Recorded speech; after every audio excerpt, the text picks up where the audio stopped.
Hey everyone, welcome back to my channel. My name is Rebecca. So we are finally back and thrifting post hip surgery. I've probably posted a couple of videos since then, but this is the first time that I've actually filmed and thrifted. So today we are going to be thrifting for 2024 trends. Trends move so quickly, they're really hard to keep up with, but basically what I've been seeing is lots of butter yellow, drop waist, lots of 1920s inspired things, with fringe, some romantic details like sheer. Also, I think that tailored high-waisted shorts are kind of coming back, like a fancy short. Maybe we'll even look for some peplum. I don't know. It feels like the 2010s. It's very bizarre. Anyways, let's go inside and see what we can find.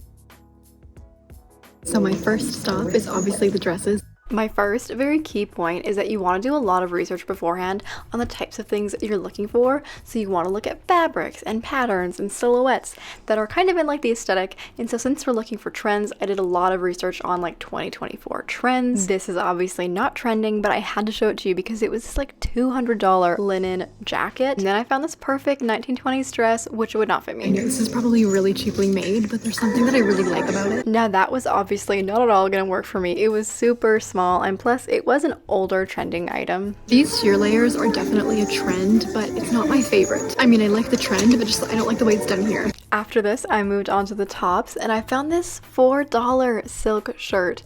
Obviously I had to pick it up. You know I love silk. I took a gamble on that bright color. I also saw that polos were a trend. I personally don't know if I love polos on me, especially not this. It would have to be styled in a certain way and cut in a certain way too. Then I found another really cheap $3.49 top, and you just don't see that price anymore, especially in Value Village, so I had to think about it. But in the top section, I was really looking for an eclectic mix of things. I was looking for things with bows and ribbons, sheer tops, and tops with fringe on them. If this fit me, it would be worth it to try to get all the grease stains and all the other stains off of it, because I do really love the knit, but I just don't think it's gonna be worth it. It was so pretty, but the stains were so extensive, as you can sort of see, and plus it wouldn't have fit me the best. So those two reasons combined just really made me not want to get it. I found quite a few sheer options around here and in the cardigans, and if this blue duster wasn't such bad quality, I probably would have got it. I am just a sucker for dusters. You know what else I am a sucker for? Weird short sleeve linen tops I don't need. I found another section of dresses, so let's take a look. So if your thrift trip is anything like the way mine is going, you are not going to be finding the exact pieces that you're looking for. So instead, what I did was focused on finding items that fit the general vibe of my aesthetic. And by aesthetic, I'm really just meaning our theme of trends. So if you were looking for peasant blouses, I would look for things with lace or things with airy fabric like skirts, or I would look for lots of white. And although I didn't find anything I loved in the skirts, I started finding some really interesting pieces. I loved that vest. I loved this sheer jacket, but not for $10. And I thought this white corset was really cute. Ultimately, I thought it would be a little bit too tight. And then I was walking by the dresses again, and this purple and white sheer dress happened to just catch my eye. The maxi is a trend, the sheer is a trend. I thought it was just really a unique take on the trends, and it was very 1920s inspired, so I thought that was interesting. Next, we moved on to the jeans. These would be super high rise. I just bought something pretty similar though. I loved the seam at the thigh, and I thought the back was really cute, but ultimately I found a big stain on the leg and it just was not worth it to me. I have never had such bad luck at the thrift store. I snagged a couple of cool pieces in the end, and I feel like they have some potential, but on this trip especially, I'm really starting to notice how much the economy is affecting donations. People are really starting to hang on to their better clothing. I feel like they're probably just trying to sell it themselves to make some money, which is understandable, and also maybe that's a more healthy lifestyle and sustainable mindset, but selfishly it makes it difficult for me to find things. Is this leather? It says fine leather tools, but it doesn't feel like leather. Cast your votes. Now it's time to show you guys a few things I didn't get. I didn't get this white long sleeve because summer was over and it's such a summer piece, and then I wasn't in love with this black top. I didn't really need it. Now here is what I did get. We got so little while there. I don't know if I've ever been so unlucky. I might turn this into a weekend of thrifting, because I feel like I'm gonna be thrifting a lot this weekend. So let's go to Salvation Army. I have found a lot of really good things at this thrift store before, but unfortunately, I committed to thrifting faux pas, and this is what not to do if you're going on a thrift marathon.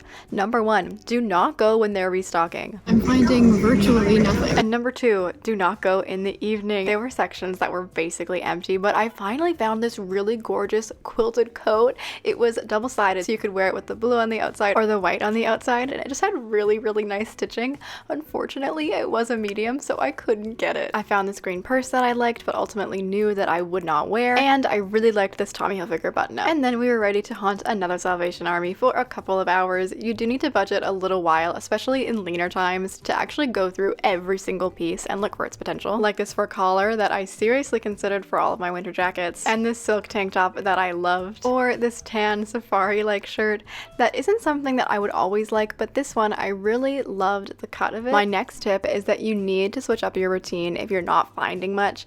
I basically normally completely avoid the activewear and the men's section just because I really find that athleisure is not part of my vocabulary, and also I find the men's section just too ill-fitting for me to be passable, but I did find that nice button-up for my boyfriend in the last store, so maybe it was worth it. And if you're not finding anything, I would recommend that you switch up neighborhoods. People always say to go to the richer neighborhoods, which is true most of the time, but sometimes those smaller towns around a big city have like little hidden gems for a really good price. I found a couple of merino layers, but obviously had to go with the one that was 100% merino, not a blend. After I went through my last couple of sections and found a really cute top, I went through my cart and then quickly checked out the purses and found this cowhide bag.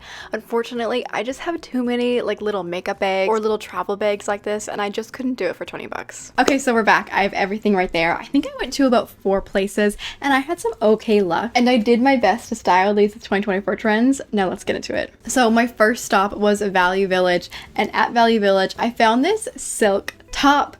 Now, I was looking for butter yellow. I found this bright yellow. I don't think it's the best on me, but it was only $3.99, and it's Banana Republic, and it is 100% silk. It is a little bit tight on me, but I actually don't mind the outfit that I'm wearing with it. In 2024, we're seeing a lot of like tailored pants and trousers, and so I thought my black trousers would look okay with this. We're also seeing a lot of leather, and so I'm wearing my quilted leather jacket over top of it. It's not too bad, and I'm wearing this black silk headscarf. It has a little bit of yellow in it. This top really needs to be tucked into something. I tried it like loosey-goosey and it did not look good, but I am thinking about wearing it as a pajama top, or I think I might sell it.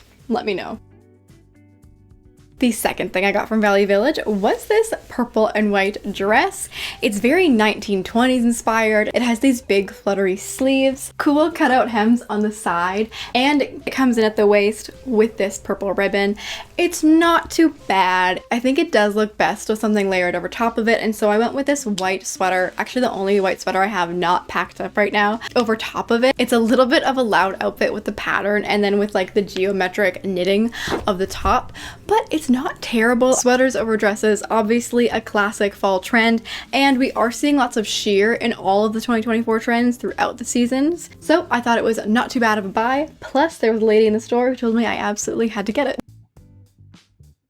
Next up, I went to Salvation Army and I got this blue and white striped Tommy Hilfiger button-up. I got this from my boyfriend. It is a little bit too big for me, but it's 100% cotton. It's super breathable. He wears it to work. I haven't styled it yet, so I have no idea what I'm wearing in the try-on clips yet because he's wearing it at work. But I got it for only $9.99, which felt like a really good deal for this kind of top, and it was the only thing that I found at Salvation Army that day.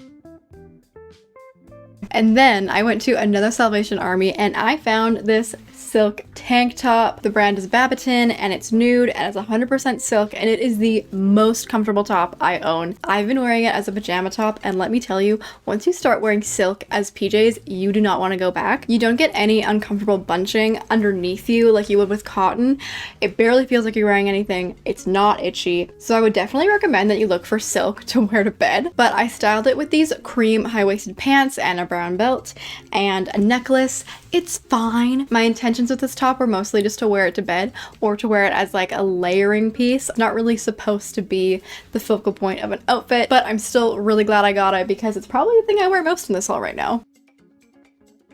And the final thing I got is this purple long sleeve merino top. The brand is Cloud Veil. It's 100% merino. It was made in Canada, and I actually have this exact shirt already. Now, the reason I got it is because it's really great for layering in the winter. You can never have too many long merino layers. I decided to wear this long black fringe skirt because we are seeing lots of 70s details in 2024. I'm also wearing this black and silver belt. It's not bad. It's kind of cute. You can never really go wrong with a black skirt. So that was everything I got. Let me know what your favorite piece was down in the comments below. Without a doubt and without question, my favorite is my silk nude tank top. It's just been so practical for me and I love it. I have to say this was not my most exciting haul, I will be the first to admit, but hopefully we'll find some better things in the next haul. Anyways, thank you guys so much for watching, and don't forget to check out Blue Genoa using the link in my description box below, and I will see you guys in the next one. Bye.